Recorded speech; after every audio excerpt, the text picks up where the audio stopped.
Hallelujah. Una nga po, napakadakila mo, Panginoon. Kaya dapat ka namin sambahin, dakilahin, sapagkat ikaw lamang po ang nag-iisang Diyos noon ngayon ang pagpahayag. Panginoon, maraming salamat nga po sa isang araw na naman po na binigay sa amin na kami po ay naglingkod at tipon sa iyong pangalan at nagpuri po sa iyong Panginoon. Maraming salamat po sa kalakasan na binibigay niyo sa amin pong patuloy na nararamdaman ng ating katawan, Panginoon. Although minsan po nagkakaroon po kami ng masamang pakiramdam, pero Panginoon, nandiyan ka pa rin upang kami pagilisod. Maraming salamat sa Panginoon. Tunay nga napakadakila mo, kaya hindi po natatapos ang araw na to na hindi po nagkakaroon ng kalungkutan sapagkat nagkakaroon pa po ng kaligayahan. Maaw po at pagpapala pa po ang nararamdaman pa po namin ngayon, lalong-lalo po nagkatipon-tipon po kami muli dito po sa isang party, Panginoon, sa X40 na kasiyahan pa rin at kaligayahan ng patuloy na binibigay mo sa aming mga mahal mo, Panginoon. Kaya nagpapasalamat kami sa mga kasama namin na nandito po, bago po namin nakasama. Maraming salamat po sa buhay nila, Panginoon. Ganon din po, Panginoon, mga kapatid namin na patungo pa lamang po dito, Panginoon, nawa kayo po ang magdala na makarating sila ng safe and sound dito, Panginoon. Maraming salamat. Alam namin, Panginoon, na ito ay hindi kasiyahan. Ito ay gawain pa rin, Panginoon, na para sa iyo, Panginoon. Kaya, Panginoon, ikaw lamang po ang itinataas namin at ikaw lamang po ang aming dinadakila. Maraming salamat. Kayo po ang bahala, Panginoon. Pinagkakatiwala namin ang gawain ito. Sa iyo lamang po, Panginoon. Maraming salamat. Sa iyo ang pinakamataas na magpuri at pagsamba. In Jesus' name we pray. Amen. Magandang gabi po sa inyo. At kami po ay nasasayaan. Bago tayo magsimula ng ating pong interactive gusto kong malaman sa bawat sana may ibang church po tayo kasama. Kuya, pakisabi po ano po yung church nun niyo? God Grace Ministry, pero halos lahat kilala naman ako dito kasi nag-SGC rin ako. Tama pa. So, halos lahat. Naging SGC pala. Kasama-sama na. Yan. Nakasama po namin sa SGC, yung mga hindi po nakabot ng SGC. At sila po ay mga kasama ni Kuya Jake, no? At Kuya Roland. Si Kuya Roland po, no? Si Kuya Israel. Joey. Wala po si Israel. Si Kuya Roland, si Kuya Joey, Joel. Sige. May kasama silang pastor, invite natin, hindi natin nakasama. Mas maganda sana kung at least nakapag-share po tayo ng insight po ng mga pastor na nakasama po na. Anyway, ginagawa po namin to, Kuya Joey, pagka nagkakaroon kami ng pagkakataon. No? Hindi namin sinasayang yung time na kahit na nasa labas kami, we still continue yung pong fellowship. Hindi namin ginagamit yung banding Ginagamit namin yung fellowship. Kasi pagka-banding, bagamat hindi naman kami against sa banding, no? Pero pagka-banding, alam nyo na, ang kwentuhan dyan ay talagang hindi naman word of God. So normally po, kada lalabas po kami at alam ng bawat kapatiran po yan, puro po word of God ang ano. In fact, ganina po naghahanap ako ng Pilipino, baka ako ma-evangelize natin. Wala akong nakakita. Medyo may ibang lahi. Siguro dahil na talagang araw nila, o oras nila ngayon. So, normally po nag-create kami ng mga topic, no? At hindi rin po alam ng bawat kapatiran po ito. At nabanggit ko na yung word, no? Nabanggit ko na yung word ng banding at saka ng fellowship. Sa inyong opinion, sa inyo lang, kung ano yung ano po ninyo, no? Wala namang akong sinasabing negative word. Ano ba yung pagkakaiba ng banding do sa fellowship? Yan, para maganda, para mas sigat nating malaman kung ano ba yung dapat natin natawag natin pag lumalabas tayo ng ganito. Para alam po natin kung ano yung magiging beneficial nung tatawag sa bawat sa atin. Iisa-isahin po natin para masaganda. Now, simulan po natin kay Kuya Manny para malaman po natin kung ano ba pagkakaiba ng banding sa fellowship. Sabi ko na ba sa simula sa akin. Actually, sa unang-una pa rin banding maganda ng pakinggan. At lalo pa kung halimbawa ang magiging senaryo ng pagsasama natin ay ang salita ni God ang ating ipupunta. So napaka-positibo po higit sa lahat tayo. Naging masaya na tayo, magkakasama tayo at higit sa lahat ay pinupuyos tayo ng Holy Spirit ni God. Kung ngayon ay maging makatotohanan tayo sa pagkikiling natin sa pagiging pagbabanding natin about sa fellowshipping. So yun po yung short mensahe ko lang. Yan, sige. Si Kuya Glenn. Para sa akin po, ang bonding po ay nakapokus siya sa isang pagtitipon po. share ng mga experience mo, yung mga nakarang araw, mga nangyayari sa inyo, kwentuhan ba, banding as a friend, magkakapatid, pagka kung close kayo, magtitipon kayo. Pero yung ano naman po sa akin, yung fellowship po, nagtitipon din po, mga magkakapatid, kapatiran, mga magkakaibigan, kakakilala. Pero po yung center po talaga, yung may topic po na para po sa Word of God. Ito yung Ayun. center. Sige. Okay. At maganda yung mga sagot. Kuya Saysay. Copy paste. Copy pa. Hindi, simple lang po para sa akin ang banding sa fellowship. Pagka banding po, ibig sabihin, more on friendship, relatives, usapang, hindi naman natin masasabing makamundo eh. Usapang normal na usapan ng mga sabi natin marites. Pero ang fellowshipin, ito yung usapang Panginoon. Nagsasama-sama yung mga magkakapatid bilang isang Kristiyano para magkaroon ng isang pinapatibay nila yung isang ugnayan nila bilang magkakapatid sa pananampalataya. Yun po ang fellowshipping para sa akin. Si Kuya Richard. Magandang gabi din kay sinabi niya sa Siebas. Banding kasi pwedeng family. Then, yung usapan niyo sa family lang. So, ito pa man. Ngayon, pagka fellowshipping kasi, nandun yung salita ng Panginoon. Kabahagi natin palagi. Yan lang. Si Kuya Regan. Second demotion po. Second day po. Ganun nga po, pagka very common kasi pagka nagkakayayan, tara, banding tayo.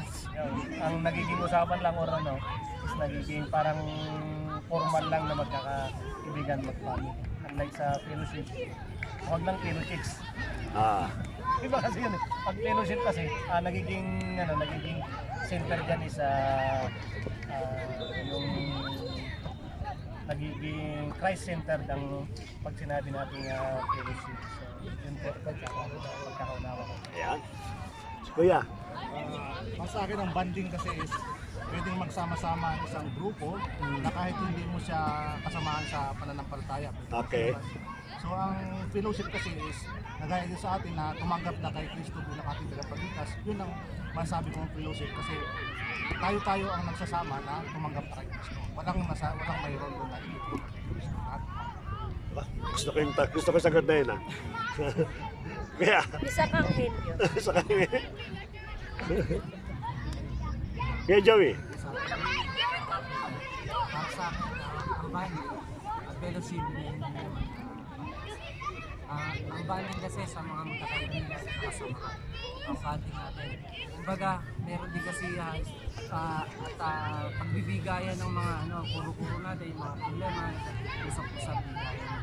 Ang fellowshipping naman, dito tayo nagpapalakasan ng mga spiritual para sa atin. Para palakasin natin ang bawat isa. Yun ang para sa akin ang Sige po, Kuya. Yung sasagot ko sana halos na sabi na niya. Copy paste. Pero ang pagkakaibigan ko ng banding super sa philosophy. Ang banding po, maraming maraming pwede yung sang specify patungkol sa family banding, parents banding, no? Tulad na yung Pinakabahan na si ate. pinag-usapan yung mga private na buhay O giniginom. o di kaya mga problema sa buhay, yung mga banding ko. Kita ko sa atin. Iniisip mo lang yun. Saka sa philosophy naman, more in God words. Pinag-usapan. Okay. So, next po, Kuya. Kuya Richard. Kuya Richard. Purin natin yung Diyos na buhay sa bawat isa. Sa isang banding, mga Christians kayo, siyempre, natural talaga na iba-iba yung mga kwan nyo, pero nandun pa rin yung kwan, hindi lang yung, banding kayo, pero nandun pa rin yung kwan, yung may mga matutunan kayo sa bawat isa, mag-share kayo ng mga words of God, mga verses, pero ang fellowshipping kasi gaya ng isang grupo na ganito, puro mga Christians, is the way na rin ng kuan ng Panginoon ano na magka-share ng kuan ano ng mga natutunan sa salita ng Panginoon ano. So it's a privilege na rin po na pag may mga kakilala po tayo, pwede po tayong mag-invite. Kasi commonly kasi pag nasa labas tayo, nag-invite tayo ng mga kakilala, ayaw nila mag-attend sa church. So sa pamaraan ng Panginoon, pwede natin silang i-invite kung may mga fellowshipping tayo sa labas. Mas kuan siya. Mas maganda siya. So, purihin ang Diyos na buhay. Yes, ikaw Si Ate Elo. Uli. Sagot kasi yung fellowship para sa God, spiritual natin. Magkaiba. Yung bonding naman, parang marites, share sa mga problema, ilabas natin yung mga i-enjoy lang natin. Yung parang ipon ng mga gano'n, salo-salo. Okay. Puputulin po natin kay Ate Rona kasi sigurado halos pare-pareho po yan. Baguhin natin yung ating pong games. Magkaroon tayo ng interactive. Patayin ko na muna yung aking live. Para ano po. Ganito na. Ganito natin. Sige. Ilan tayo lahat? Dito mula dito hanggang kay Kuya Mang. 1. Ilan ka?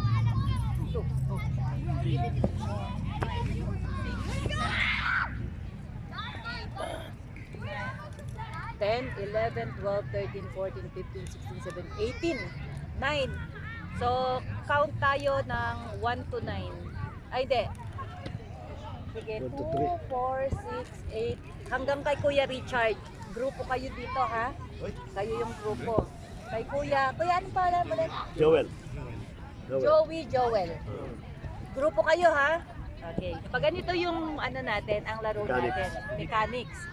Magsasabi ako ng salita, mag-isip kayo kung ano yung pwede nyong either related dun sa sa word na sasabihin ko. Example. Sinabi ko langit. Lupa, tama, no? Pwedeng ganon. O kaya pag sinabi ko langit, buwan, stars, mga ganyan, no? Pwede din po tong hanggang makapunta tayo dun sa Word of God. Okay? Umpisa natin? Naintindihan nyo? Mas maganda ganito para para magkaroon ng challenge. Anyway, naggrupo po natin. Halimbawa, nagbanggit siya ng isa pong tao at kung ano po yung naisip ng grupo ninyo, bago kayo sumagot, pwede kayo magpulong-pulong para malaman nyo kung ano yung sagot. Kaya lang po, para ganda natin, bakit yung naisip yung ganun sagot? Paliwanag po ninyo. Pwede kasing pwedeng merong sa isang, kunwari, hanggat hindi nauubusan ng sagot, hindi tatapos. Kunwari, wala na silang masagot, panalo kami. Kunwari, yun, sinabi ko langit. Sumagot kayo. Oh, example, sige, maglaro tayo. Sabi ko langit. Lupa. Buwan. Araw. Galaxy. Universe. Ganon. So, kung wala na kami masagot, tama na doon. No. Pwede din, sabihin natin sa pagdating sa Word of God, pwede din namin sabihin, creation. Second day, di ba? Nung ikalawang araw, nilikha ang araw at gabi. Pwede din ganon. So, syempre, mag-iisip kayo ngayon. Nakuha? Pero mas maganda yung challenge. Anong challenge? Halimbawa, ganito challenge na. Kasi mas maganda eh. Hindi, sabihin, kasi actually ngayon lang namin binuo eh. Halimbawa, binanggit ko, Noah. Barko. Bakit sinabi mong barko? Ito yung ginamit. Mas maganda, bakit sinabi mong barko? Oo. Hindi, doon ko din ipupunta, kaya nga sabihin. Kaya dapat hindi yung, kasi pagka sinabi mo marami, May bakit, may bakit. bakit? Bakit barko naisip mo? O sige, Diba? pero pagkatapos nun, napaliwanag ko, sasagot sila. Bakit? Meron pa kaming sagot. Pwede pa. Ganun din, pag sasagot kayo, Dito kami. ayun pinaka. yan. Dito yung kagrupo ko dito. Kasi kinakailangan, pag naisip mo yung barko, Ay, hindi pa na kami. iko-connecta mo, bakit barko? Anong kinalaman ng Bible about sa barko? Hindi pa pwede basta, sila kaninoa. Hindi po ganon. Bakit barko? Kaya nga sabi ko dapat mag-usap muna. Bakit barko naisip ninyo? Dapat konektado yan doon sa Word of God. Yan pinakano. Yan ang dyan. Ibig sabihin dun, Pas, ang sinong manalo, hindi siya yung hindi ang mabilis na response. Dapat hindi. Dapat maganda. Maganda, oo. Yung sakto ang sagot. Halimbawa, yung Noah, Ako may sasagot din. Sasabihin ko, alak. Bakit? Lasinggero si Noah eh. Dahil sa pagiging lasinggero niya, hindi niya nalaman kung anong ginagawa niya. Ang alak, walang mabuti na gagawa sa atin, which is moral. Diba? Yun ang pinaka-ano. Para maganda yung pinaka-dating spiritual. Sige, kayong dalawa yun dyan. Magbibigay ka ng score, ito, 2 points. 1 point. Pagka yung maraming nanalo, yun ang maraming kare-kare. Yun ang- Hihira. Sige, buksan natin. Tao pa nito. Okay. Ready na po kayo? Ready? Gusto nyo bang medyo magkaroon ng division? Para magdikit-dikit, para merong team, na may teamwork. Pag-usapan natin. Hoy, may timer to ha, bawal lang matagal. Para hindi tayo Hindi, para masyadong maganda, isa lang, pero the best na sagot ang gagawin, panliliwanag yun. Referee na lang ako. Hindi magpapasahan. Pwede rin, sige. Kasi hanggat kayo na isasagot. Maganda yun. Dito. Nila. Di, grupo kayo dapat may alam niyo sagot ninyo, nag-uusap kayo. Hindi pa kayo Matatalino to, ready na raw ito eh. Alam na namin yung sasagot namin. Wala pang tanong. yung gano'n para magkadinigan. Dito lang, bakit pa malayo kayo masyado? Baka lang marinig niya. Kasi para hindi kami walang... Makopya. Oh, ready na, ready na. Always ready. Okay. Paano natin malalaman sino unang sasagot din? Hindi, mag-a-appoint. Ano naman yan eh. Sabi ko nga sa hindi sasagot, paggandahan ng paliwanag yan. Okay, sige. Pangalan ang ibibigay ko. Ganda pa nga dyan. Eva. Yan. Dan. Sumagot ka agad sila eh. Tinukso. Sino sinagot nyo? Bakit si Adan ang sinagot ninyo? Nanggaling si Eva kay Adan. Ito, mag-uusap na sila. Nanggaling si Eva kay Adan. Kasi si Eva, galing. Sa Tadyang. Hindi, dapat mas magandang paliwanag. Si Eva ang nagkakaroon ng kasalanan. Para Si Eva ang natokso. karusahan ng Panginoon. Advance ka naman. Parang sinisisi mo kayo mga babae. Si Eva ang tinukso. Wala kami sinabi. Hindi na pwedeng, kasi hindi na pwedeng si Eva ang parusahan ng Panginoon eh. Kundi si Adan. Oh, ano sagot niyo? Kay Adan? About Adan? Hindi, basta si Eva, ang ating si Eva. Connected kay Eva.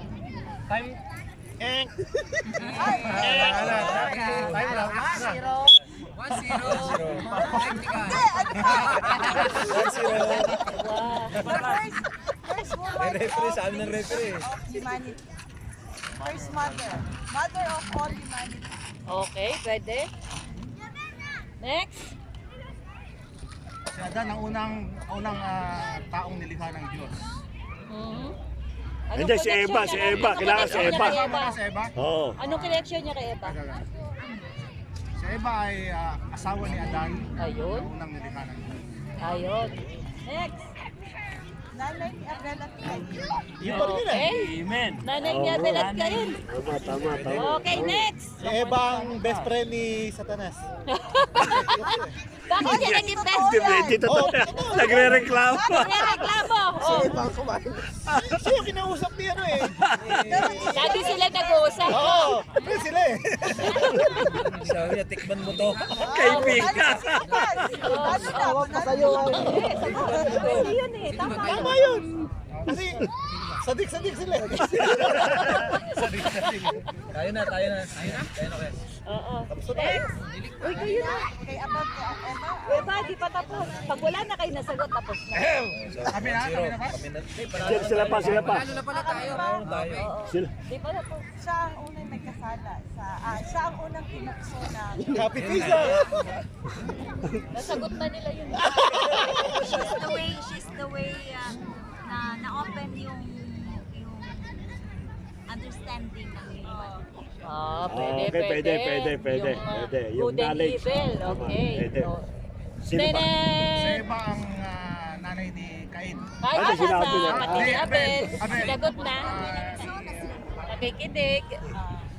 Si talagang tutukso kaya. Si Eva po ang unang nagkaroon ng mali siya sa kanyang kaisipan. Sana ka natin yung Ate, ano. sagot natin yan. Ang kami na, nakatatlo kami.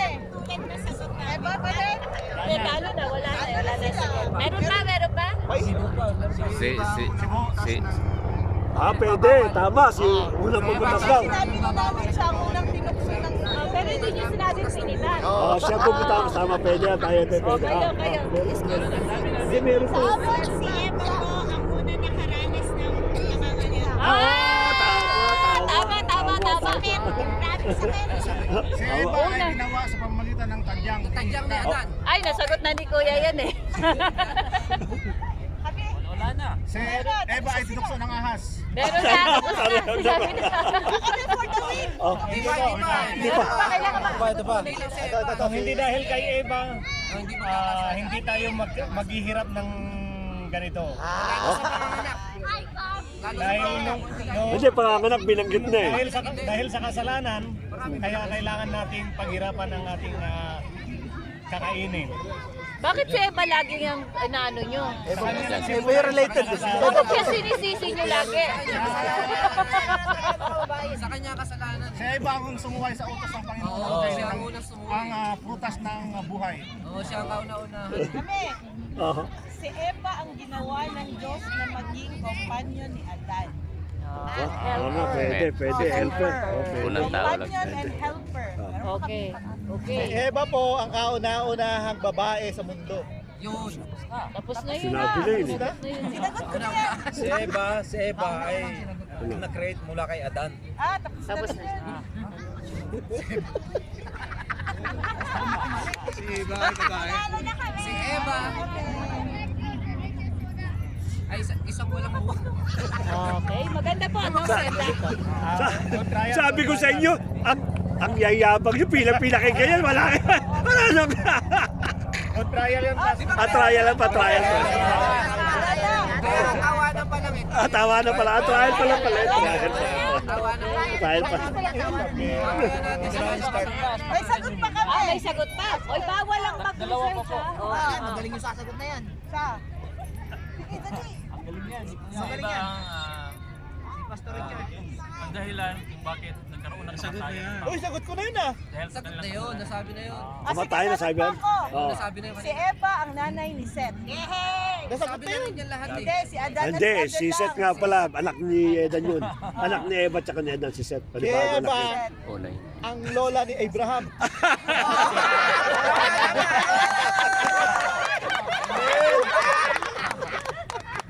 Lahat naman lola yan. Tama yun. Tama yan. Maganda.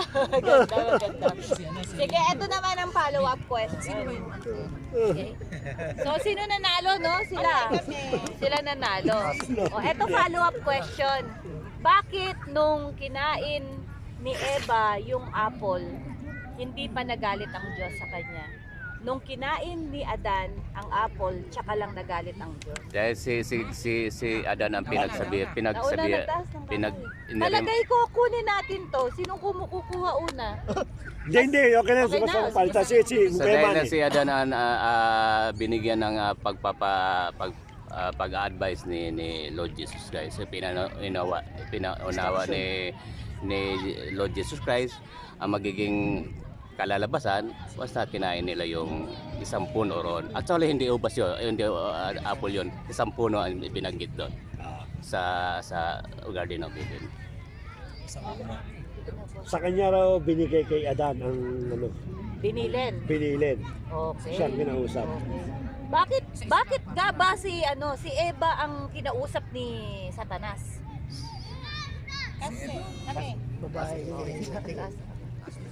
Kasi si Eva, madali siyang ma-deceive dahil hindi niya alam kung ano yung authority niya sa paraiso ng Eden. Dahil ang authority ay ibinigay kay Adan. Kaya madaling nalilang si Eva. Tama ba yun, De? May katotohanan. Sige. Kasi kasi yun ang ginamit niya sa head talaga si Eva kasi babae yun eh. Yun ang weakness niya sa lalaki. Yun. Kaya yun ang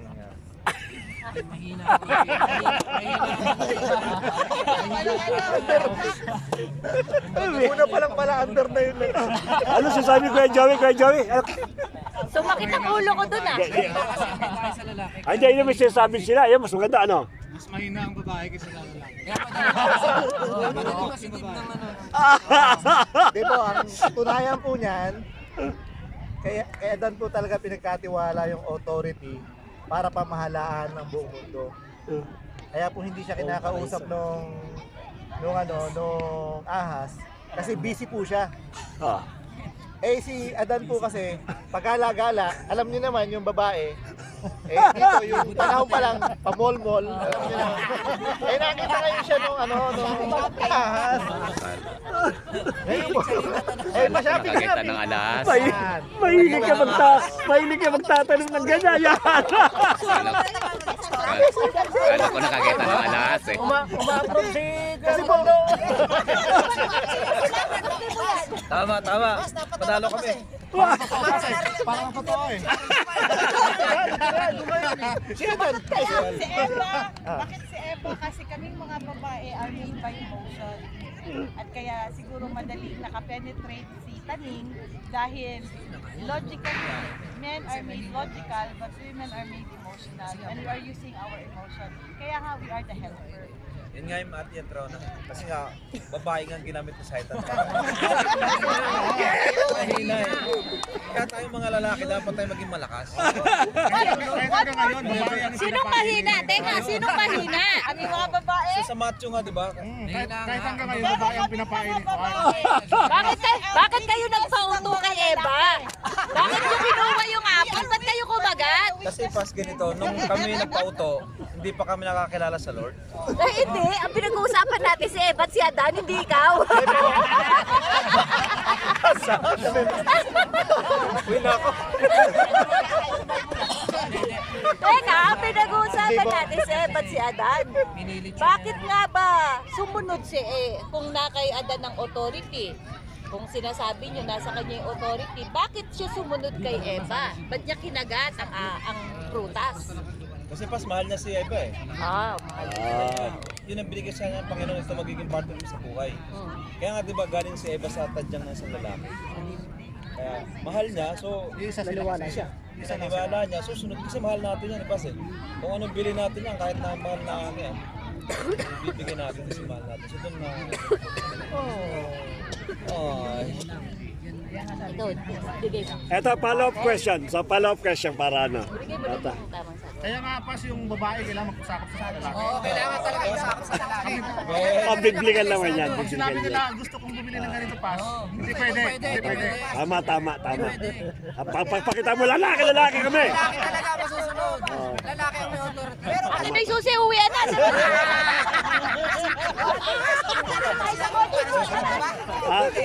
Hindi. pag sinabi mo pas, hindi pwede. Hindi nasusunod. Hindi, tatandaan natin lagi. Ang lalaki talaga, Ang masusunod talaga. yan talagang hari na bahay. At ang, Gusto mo bang dumilim ang bahay mo? pinapaliwanag ko nga. At ang ating mga asawa ay mga hindi. Sila ang alas. Talo hari.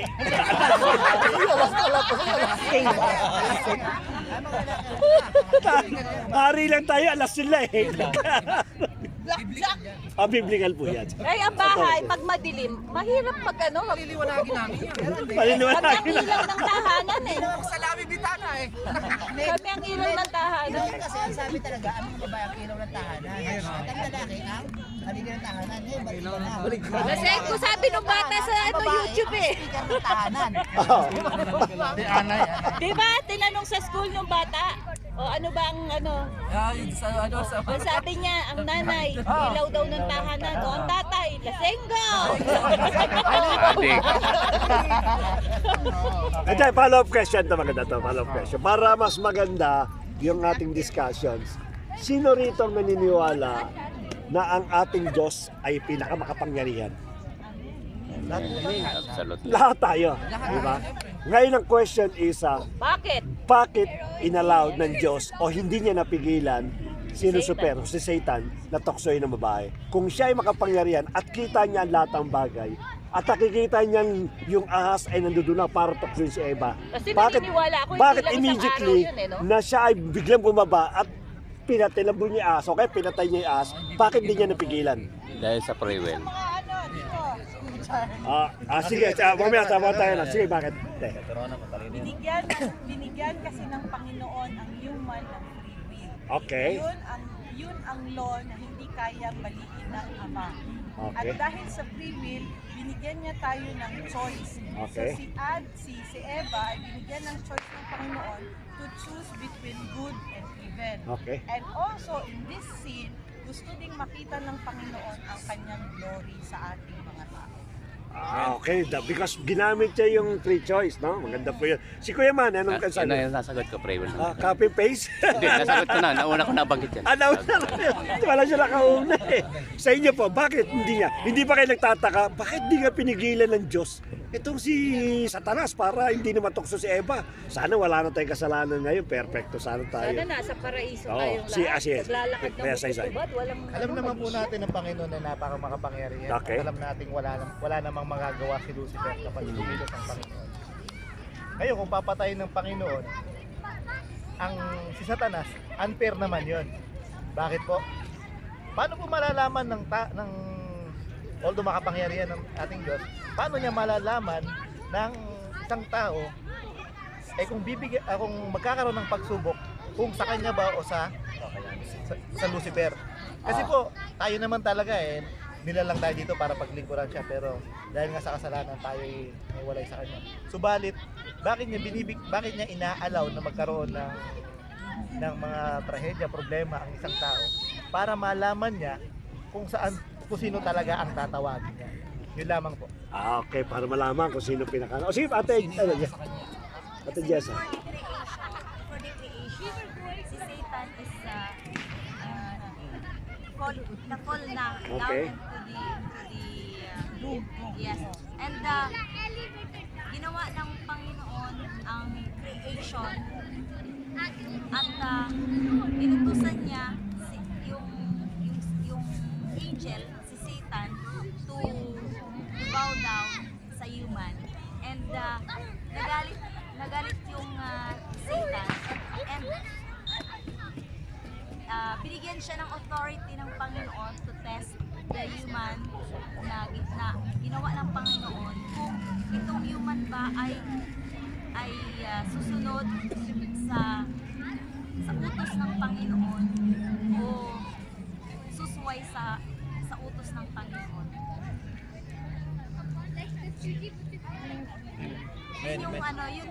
Yun po yung pinayagan ng Panginoon na gagawin, yun ang rule. Yun yung rule ng Satan sa buhay ng tao. So parang sinasabi mo, parang may inggit, nainggit siya dahil magro-rule ang tao kaysa kay Satan. Yes, parang ganun nga po. Sa inyo dyan, anong masasabi ninyo? Bakit hindi pinigilan ng Diyos si Satanas para tuksoin si Eva? Sabihin ko kasi kaya hindi pinigilan ng Diyos si Satan, sinusubok niya yung kanyang nilikha. Okay. Kung susunod o hindi susunod sa kanyang yun lang yung sa akin. Kung susundan ko yung sinabi ni Kuya Joey na para daw sa matter ng testing, parang katulad ng kay Jessa, hindi ba alam ng Diyos na magkakasala si Eva? Ngayon kung alam niya magkakasala dahil unknowing siya, bakit niya tutuksoy para magkasala? Alam niya naman magkakasala. Parang it doesn't make sense. Halimbawa, yung aking anak, no? Ititempt ko siya, pero alam ko naman na malalagdag sa kasalanan. Bilang ama, ay hindi ko natutuksuin to kasi makakasala yung aking anak eh. Parang ganon ang pinakaano niya. Kaya parang ang dating, hindi siya ako naniwala doon sa testing na ginawa. Dahil unang-una, alam ng Diyos na babaksakan si Eva. So definitely, hindi niya tetestingin ang tao. In fact, ang sabi po sa New Testament, diba? He never tests yung bawat sa sa atin para lang magkaroon ng failure. Maaari, hindi tayo tinitempt. No? Sabi doon, hindi tayo tinitempt. Tinetest tayo, pero tayo tinitempt ng ating pong Panginoon. Sapagkat kung alam ng Lord na tayo magkakasala, definitely hindi po gagawin ng ating Panginoon yun. Pangalawa, at dinagdagan ko lang po sinabi na sabi po ni Kuya Manny at ni Ate Rona, dahil daw doon sa free will Kasi nga naman, tama, ako agree doon. Kasi may free will tayo eh. Dahil yung free will natin, yun ang nagdi-decide tayo. No? Yun ang pinaka, parang liberty natin yun eh. Ang question ko ngayon, bakit binigyan tayo ng free will ng Lord? Alam niyo, magkakasala tayo, bakit hindi? Sana hindi tayo binigyan ng free will. Para malaman po natin na may Diyos o walang Diyos. So, yun po pinaka-purpose dun eh. Yung malaman ni God, kung itong tao na to, kung sa akin, kung pag-aari ko to o pag-aari ng kabila. So, yun ang ano.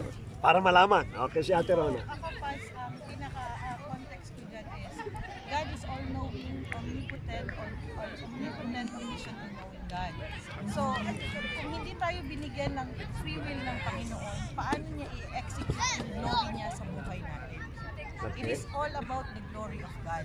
Kasi kung paano natin ipamumuhay yung ating buhay at pagkatapos, kung hindi man natin malugmok man tayo sa kasalanan, alam natin ang ating Panginoon are all of forgiveness. So, yung glory niya, ibibigay niya sa atin para makabalik tayo ulit sa Kanya. It is all about His goodness, His love, and His presence in human. Yung kanyang glorious self, ang kanyang gustong i-execute, na malaman ng tao na kung kahit gaano pa tayo kamakasalanan, in the end of the day, we have salvation. Because we are created with salvation. We have flesh, and in that moment, alam natin that, hindi pa natin alam yun, but our Lord God, our Heavenly Father, created humans with salvation. Agree kayo doon sa sinabi ni Ate Rona? Ako.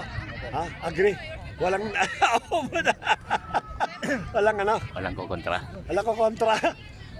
Anyway, bago ko ibigay kay Pastora, may another question kasi ako gusto ko. Kaya ako dinaan po doon. May another question na ako doon.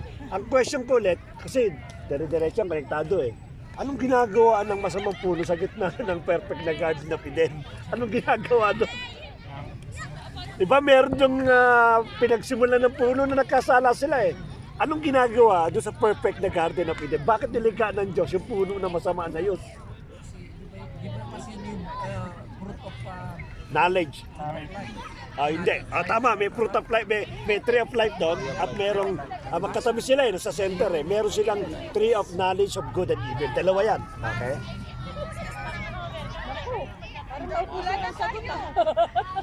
Anong ginagawa ng tree of knowledge of good and evil doon? Yan sabi masamang puno eh.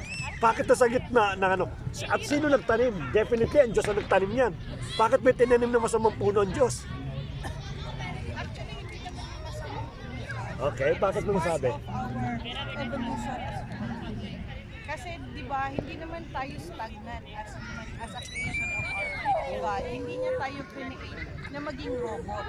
So He created everything among us, and it is us as humans to decide which path we wanted to keep and we wanted to take. So katulad nung knowledge, kinuha natin yung fruit of knowledge kasi given na yan na ang tao is magiging curious because we are given mind para mag-isip and we are given also spirit kasi nga we are created in three persona. We have body, we have soul, and we have spirit. So dito na yung battleground because that three nasa world kasi tayo na meron talagang temptation. The world is created with temptation. And it's up to us to decide which path and which way we want to go, including the fruit of knowledge. Of good and evil. Yeah, but God is always merciful because hindi niya inalaw na makain natin ang fruit of life na pagkakain natin ng knowledge, nagkaroon na tayo ng hindi inalaw ng Panginoon na makain natin yung isa pa ring puno para maging everlasting yung kasalanan. So, meron pa ring dispensation of grace from the moment. Pero ang sabihin, may dadagdag kaya? Ang tanong ko, bakit merong isang punong masama sa gitna ng paradise? No, sa gitna ng perfect na paradise. Supposed to be lahat perfect eh. Bakit may isang puno doon na parang paningit pa na, hindi pa naging dahilan ng pinakano.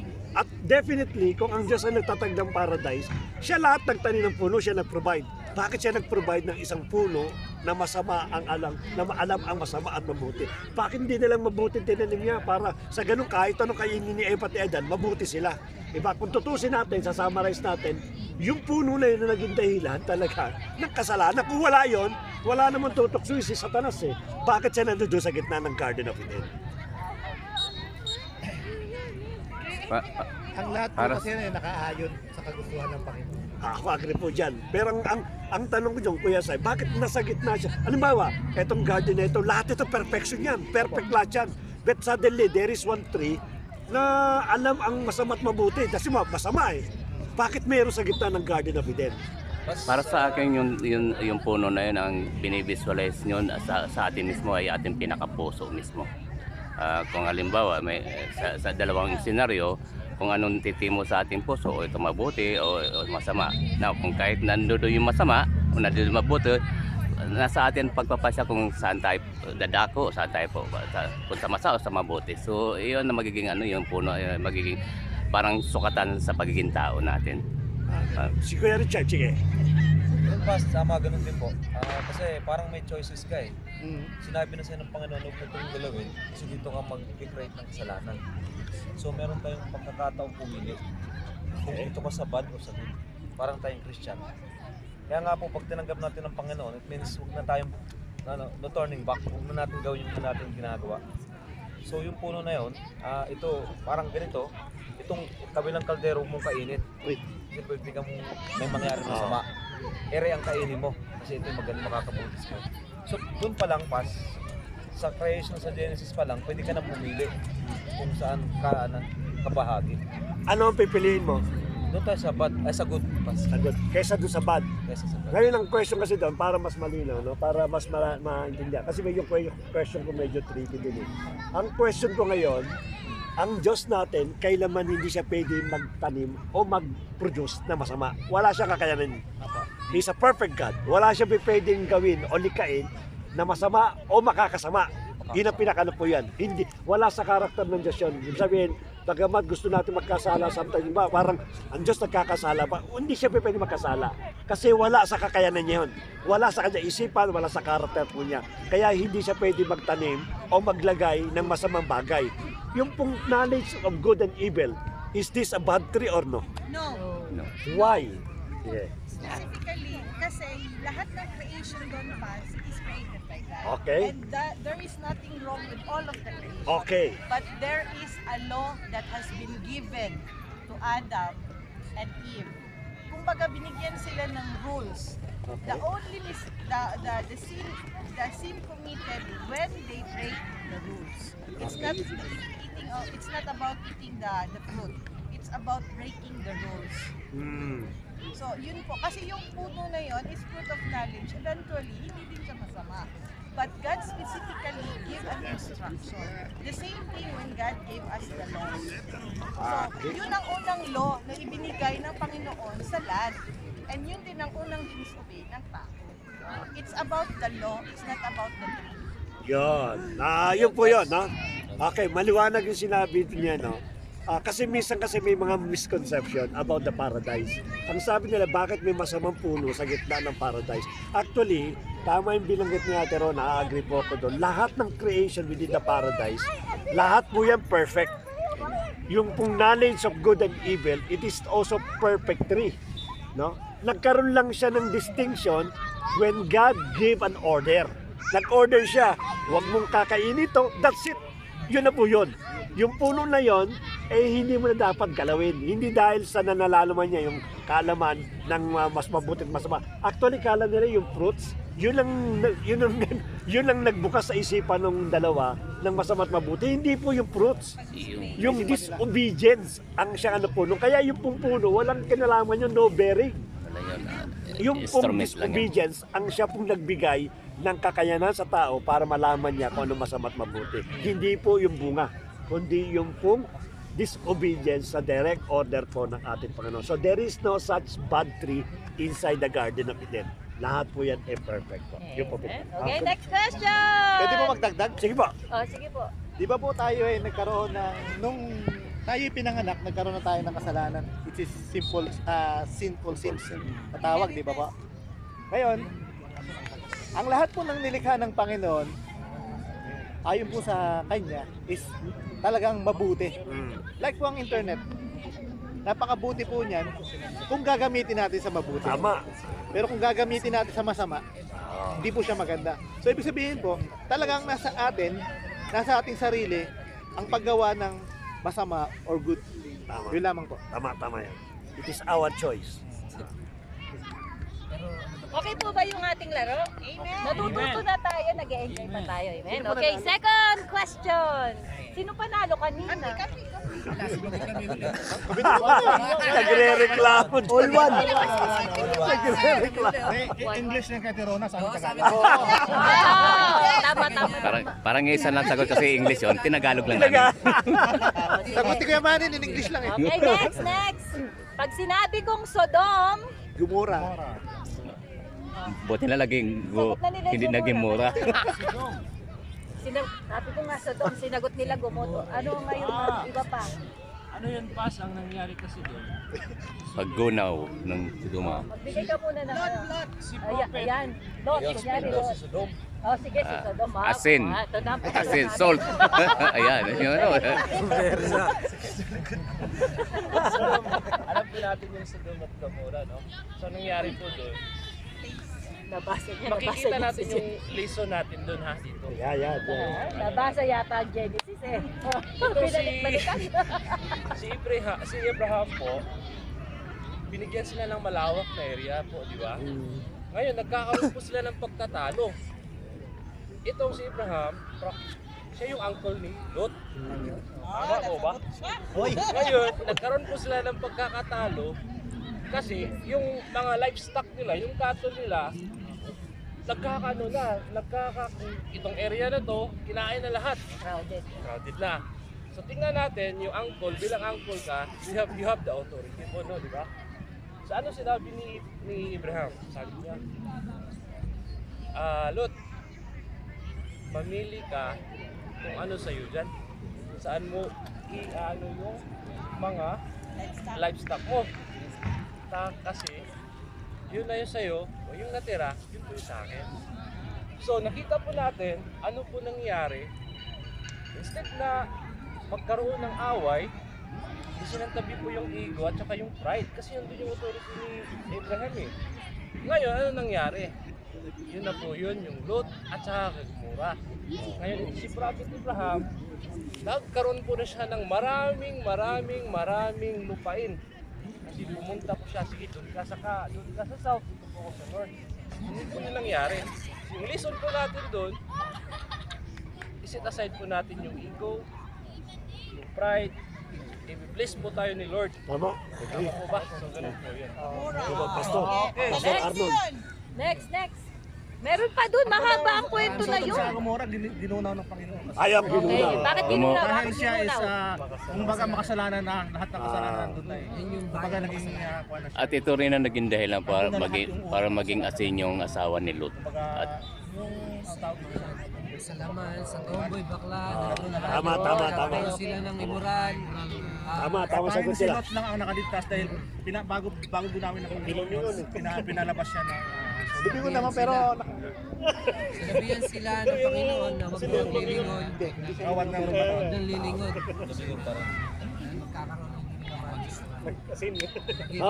Tama sagot nila. Next, ano? Ha? Nag-pillar of a soul. in English lang nila ha. Tagalog tayo ha. meron ba? Ginunaw lang ang sinabi. Ginunaw Hindi nasabi ko na kanina eh. Kasasabi ko lang eh. Bago tinuloy nila eh. Meron pa. Nakipagtawaran si Abraham. Oo nga. Hanggang 10. Dumating 10 yun eh. 10. Di ba? Kung naging 3 lang yun, ay maligtas sana eh. Di ba? Tama. Din yun. Sino pa? May mga anghel na pumunta doon. Opo, yun yung Ba't sinasagot mo? Binigyan ng clue. Parang nagkabayaran ah. Nagkaabutan ah. Yung tinuro yun ni Paz eh, yung yung mga lampara po, no? Yung missions, dapat hindi ka po nakapag-antay doon, umaalis na sila doon. So, isa po yun po yun. Palibasa parang pinersinal mo sila nung nag-application. Away nila yung mga babae.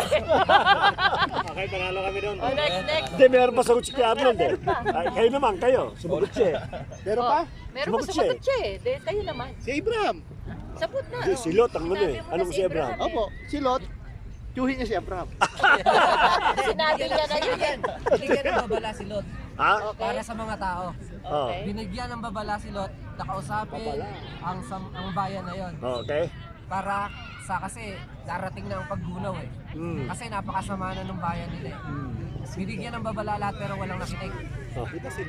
Ang nakinig lang sa kanya yung pamilya niya, pero ang pagkakamali lang ng mga kasama niya sa pamilya is nung umalis na sila, lumingon pa. Yung asawa. Yung asawa. Okay. Okay, sagot sila. Tama. Pero hindi naman binalaan yung bayan. Mismo sila doon. Sama sigurado meron kasi. Sa babae, sa lalaki. Sige, Ate Rona. Yung i-continue ko yung paglingon. Oh. Ang meaning ng paglingon is hindi Paglingon sa dahil kasalanan. literal na paglingon. It Kasalanan is yan. about looking back to your past. So as Christian, we shouldn't look back. We always have to look forward. Yun ang moral na pagiging asin ng asawa ni Lot. Because she is craving for the past sins that Yun, ganun din. Pas. Hindi, ibahin ko lang kasi investigator mo. Yun eh, pag binigyan tayo ng kautosan ng Panginoon, it means wag ka nang gumawa ulit na turning back. Kasi sinabi ko na sa'yo, yung unang utos din wag kang lilingon, pero ginawa ng asawa nila. So, may kaparusahan yung paglingon, ginawa pa rin niya. Okay. So, katulad natin na nakakilala sa Panginoon, huwag natin gawin yung may kaparusahan ng Panginoon. Parang an example nito. Okay. Sino pa? Ano pa? Itong mga bagong dating. Actually, sa Sodoma yung Gomora dito nagsimula yung apoy. At dito rin at tinapos ni God ang pagpaparusa sa apoy. Pangalawa, ang pagpaparusa niya ay doon sa tubig na mismo kay Noah na. Oo, pero sige, magsabi ka. May mga nabanggit ko na. Ay, nabanggit mo siya. asin yung asawa ni Robert. Natimpla na yan. Yung sako pa ba dun yung pagtakas ng mag-aama na naging inasawa din ng tatay nila? Aba, talaga nabasa niya. Yung anak, yung dalawang anak. Yun ang pinambabala ko. Tama nga naman, inasawa niya yung mga anak niya. Hindi inasawa. Inisahan sila ng inasawa ng anak. Ganito pala, may paliwanag sa bugato. Sige. Hindi inisawa. Yung tatay nila, nilasing nila eh. Pinainom ng alak. Pero bago nangyari kasi, sige tuloy mo ba? So walang kasalanan doon ng ama nila. Sila ang mismo may kasalanan kasi kulang pa tayo nung sa ano eh. I mean, wala pa nung babae. So kaya nagdumami yung lahi doon. Kaya ngayon pinag-uusapan na narinig ko at nakita ko rin, nabasa ko rin. Hindi ko man nakabisado. Kasi ganyan. Hindi magagawa ng tatay nila kung hindi nila yung binigyan ng pagkakataon na gawin yun. Pinainom nila, nilasing nila. So nagpalitan pa sila. Hindi lang yung isa, dalawa yun eh. Kapatid. Okay. So yun. Meron pa. Yami na yun, galing.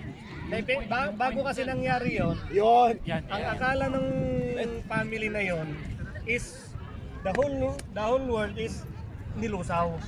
Kaya doon sa kuiba na nakulong sila, wala nang magtutuloy ng lahi. So kaya nangyari yung paglalasing. Tapos para maituloy yung lahi, pagkaroon ng generation. Tinuloy lang niya, pero sa Paano points nila? Meron pa. Ay, para makare-kare. Sabihin natin yung kasalanan, human discrimination. During that time, mayroon na talaga yung mga homosexual.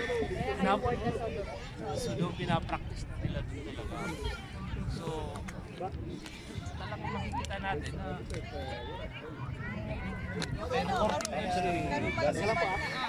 Mga karumal-dumal na Oh, sige, eto tanong ko sa mga ama. Ay, walang mga ama.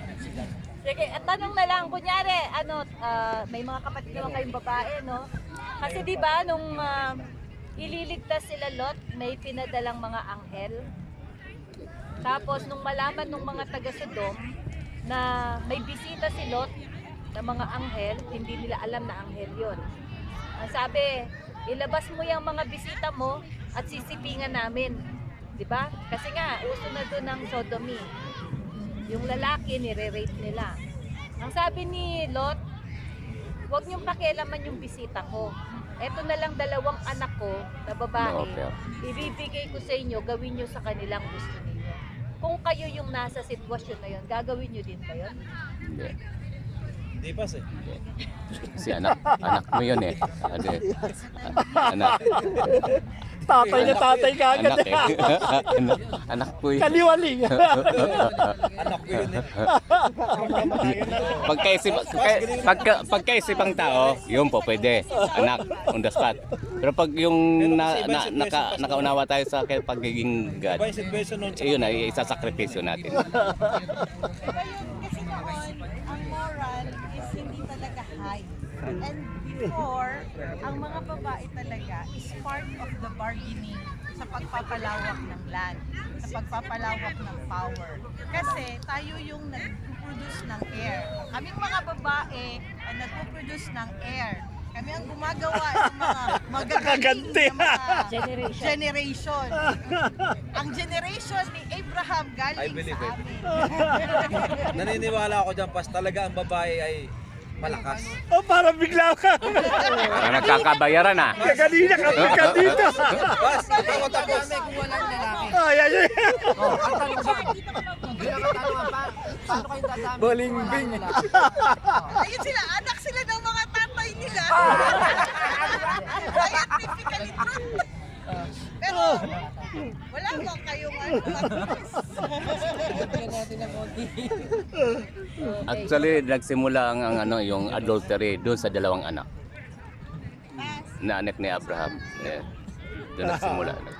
Hindi kuya, hindi sa 2 anak. Kasi doon pa lang sa Sodom, nangyayari. Oo, yung pala yung. Nangyayari Yung pala sa sodomy, Sodoma. yung mga babae sa babae, lalaki sa lalaki, ay mga threesome, mga sexual immoral, doon po Doon pinarusahan yung Sodom.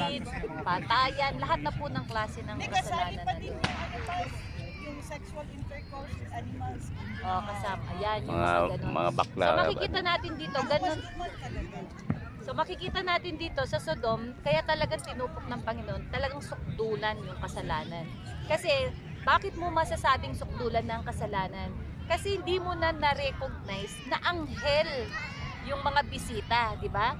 Kasi ang tendency tayo, yung mga spirit being talaga, marirecognize natin kung spirit being yung bisita. Amen. Kung o kaya, ito ay pinadala ng Panginoon. So happen that time, wala na. Gusto pa nilang raping, kaya sukdulan yung kasamaan. Ganon din po sa panahon natin. Kapag sukdulan yung kasalanan, napakahirap makonsensya, ika nga, no? Patay na yung konsensya. Pag una mong ginawa, may konsensya ka, nakapatay ka, di ba? Grabe yung konsensya mo. Pero ginawa mo ulit, may konsensya pa. Pag patuloy mong ginagawa, wala, patay na yung conscience natin. So doon panahon na yon, dahil yun na yung nakasanayan, yun na yung naging buhay nila, sukdulan talagang kasalanan, maging mga anghel, gusto na nilang rapin. So sa panahon natin, minsan, di ba, nag-share tayo, parang wala lang yung sharing natin kasi sukdulan yung kasalanan. Pero hindi ko sinabing dahil sukdulan ng kasalanan, wala nang grasya ang Panginoon. Walang kapangyarihan ng salita ng Diyos na mag-penetrate. Kaya kailangan natin talagang malaman talaga yung kasunod-sunod. Amen. Para tayo maligtas lahat. Okay. Sige si Ate Risa. Ate Risa, may sasagot siya. Tama po, connected po sa San Lucas. Kasi yung panahon doon, kilala nga po ni Lord na anghel kasi niya. Kaya baliwala sa kanya na yung anak niya, ibigay niya. Pero ngayon, dahil iba na nga po yung panahon, parang nag-aagaw ng isang tatay, di ba? Lalo pa kung wala kang spiritual. At saka customary po noon na ang bisita mo ay Special. i-regard mo siya ng high. Diba? I-high regard Special. mo siya. Sasagutin daw. Sasagutin daw. Isasagot ako niya kung bakit pinili nila na ibigay yung anak ko. Okay. Kasi ang anghel is perfect. Is perfect. Yung anak niya is makasalanan. Kaya binigay niya yan. Okay. Yun ang isang dahilan bakit niya binigay yun. Hindi, ibibigay niya sa tao. Kasi ang tao kasi gusto magano eh. Baka sa parang, Tao sa tao. parang ganun pinakano yun. Alam niyang anghel yun na walang kasalanan. Ang pinaka-purpose talaga ron ay protektahan nila yung dalawang anghel. Kaya Pero may additional question din doon sa tanong ni Pastora kanina. Naniniwala ba kayo yung pamilya ni Lot hindi kasama sa nagpa-practice ng ano man yung kasalanan ng Sodom o ng Gomora? Or do you think yung pamilya ni Lot ganun din? Nagka-practice din sila? Mas parang ganun din siguro sa... Ganun din ang pinakano sa inyo? Kasi hindi magagalit ang Panginoon kung hindi niya nakikita yung mga gawa natin. Actually. Nakikita ng transparent kasi ang Panginoon nakikita lahat. Hindi ka pwedeng magtago kung anong ginagawa mo. Nag-church ka and then after that, bumalik ka dun sa nag-church tayo, tapos inuman. So, kaya sinunog niya kasi nakikita talaga kaya na sinabi ni Pastora, napakamakasalanan. So, maaaring ginagawa din nila yun sa pamilya nila. Hindi, sabihin, including yung dalawang anak ni Lot at yung asawa ni Lot. Yeah, pwede kung gano'n. Pwede rin. Sa inyo, sa palagay niyo? Kasi bakit po papadala ang Panginoon ng anghel sa isa na rin po sila. Magandang puntos yan. Kasalanan po, diba? Kasi sabi nga ng Panginoon, sa isang lugar, kapag meron siya makitang isang natitira na matuwid, ililigtas niya. Kaya siguro po talaga ibinigay yung dalawang anghel kasi nandun Okay. Sino pa po? Sa palagay niyo nag-practice din yung pamilya ni Lot? Actually hindi kasi yun nga yung tawaran ni Abraham eh. Kung umabot lang sa tatlo ba sila? Lima. Kung umabot sa 5, hindi parurusahan yung Gomora. Kaso 10 hanggang 10 ang niya tinawad niya. Ibig sabihin yun doon natin. Ha? 5 tinawad pero 4 lang. Kung umabot sa 4, hindi paparusahan yung Gomora. Kasi yung usapan ng dalawa eh. Yun. Si Kuya Richard. Sige. Tama po yun, napakalinaw po kasi ng unang utos ng Panginoon na talagang gugunawin ang susunugin. Gomora. Napakalinaw po, ibig sabihin, lahat po ng tao doon is nagkakaroon po ng pagkakasala. Subalit ang ginawa po ng Abraham, sapagkat may kamag-anak po siya doon, kaya po siya kinausap yung Panginoon para i-deal yung kamag-anak niya. Ganun po. Kasi ano sinabi, no? Nung pumunta daw yung angel, wala raw sila nakita matid. Maliban lamang kay Lot. At pag sinasabi kasi maliban kay Lot, nangangahulugan, the whole family is including do sa righteousness. At pakikita po natin na even yung kay Lot, yung protektado niya, na yung protektahan yung mga angel at ganun sa pinakano. Naniniwala ko na itong mga taong to kaya dinalaw ng angel. They're not practicing, they're not part ng Sodom and Gomora. Unang-una galing sila kay Abraham, alam ni Abraham paano magano eh. Ang question ko kaya ako dinerive sa gano'n, assuming po na hindi sila kasama. Ang tanong ko ngayon, kung ito namumuhay ng tuwid, anong nilingon ng asawa ni Lot? Kasalanan. Hindi, anong nilingon niya? Well, Hindi naman sila nagpa-practice sabi natin, kung nagpa-practice ako ng Sodom o ano pa pagkakasala, pangihinayangan ko, talagang lilingon talaga ako. Ay hindi naman sila nagpa-practice, kung wala kami dapat na tingnan, walang kwenta itong lugar na ito. Ano ngayon ang nilingon ng asawa po ni Lot? Karangyaan. Karangyaan, material. Sige, paliwanag po natin.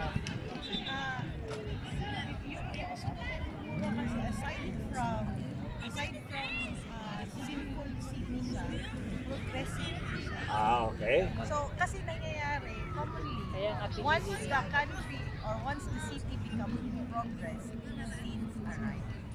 Okay. Kasi nangyayari na yung mga nagiging liberal ang pag-iisip ng mga tao because they are driven off money. So, most probably, ang asawa ni Lot, mostly in certain ways, yung wealth na may Kayamanan. Oo, na matatalikuran nila. Kasi pag tinalikuran nila yun at ginilaw yun, back to zero sila wherever they go. So wala na silang ano. Sa inyo po dyan, may karagdagan kayo? Parang oo naman tayo naman.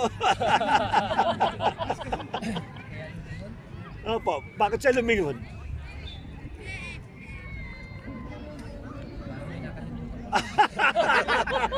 Hindi nakapagdala ng alahas.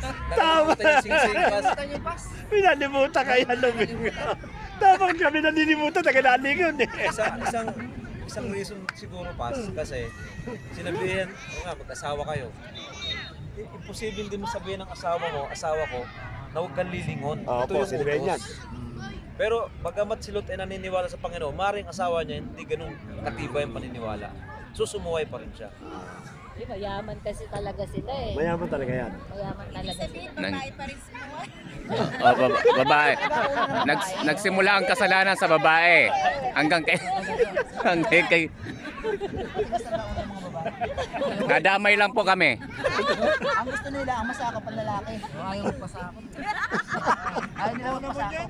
Hindi, actually, ang... Totoo naman daw. Bakit pwede naman sigurong bumargain pa si Abraham eh? Bakit tumigil siya sa 5?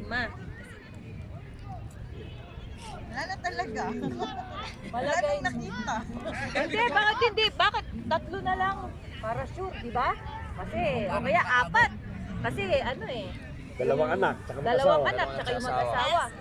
4 na lang para sigurado talaga. Bakit tumigil siya sa 5? Yung konektado sa naging Malamang yun lang talaga naging kaisipan, binigyan na kaisipan agad. Numero. Numerology. January yan eh. Grace. Number 5 because of the number 5. Because of the number 5 is grace. Alam ng Lord, alam ni Abraham na ang Diyos ay graceful. Ang gando na lang yan. Ang number 5 is grace. So yun po yun. Ngayon, oo. At saka siguro iniisip din ni Abraham.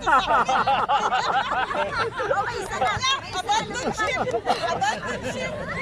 Okay, at saka ang isa pa, iniisip siguro ni Abraham na 6 ang maliligtas. Kasi yung mga anak niya, may mga boyfriend na yun eh. Hindi sinama. Oh, kaso nagkamali. Oh, hindi sila sumama. Kaya nagko-commit din pala ng akala siguro ni Abraham faithful yung mga boyfriend dun sa mga anak ni Lot, pero baka may ginagawa din mga. Kaya hindi talaga umabot. Pinasok mo lang yata yung mga lalaki para kunyari talaga.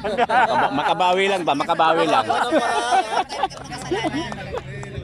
Faithful yung mga anak ni masasabi kong yung 4 na yon is talagang faithful sila sa Lord at maliligtas. Kaso ang usapan 5 eh. Oh, hindi nakasama yung 2 manugang sana. Oh. Ba't nga ba nagkaroon ng manugang? Wala pa naman. Kasi nga, ano ba mas faithful na nila. Nakikipag-ano Wala pa sa Hindi nga faithful yung laki na pinapalabas nito. Kaya nga po, hindi wala talaga ng 5 yung kasi ang lalaki po. Okay. Walang ganun. Okay po, ang totoo yung number 5 Number is 5 grace. is grace. Yun po yung number ng Panginoon na ibibigay. So yun yung pinaka-maximum number ng Panginoon para tayo po ay iligtas. Okay? Nag-enjoy po ba tayo? May natututunan tayo? Kain muna tayo. Sige, marami. Ngayon kung marami pa tayong time, pwede tayo mag-enjoy.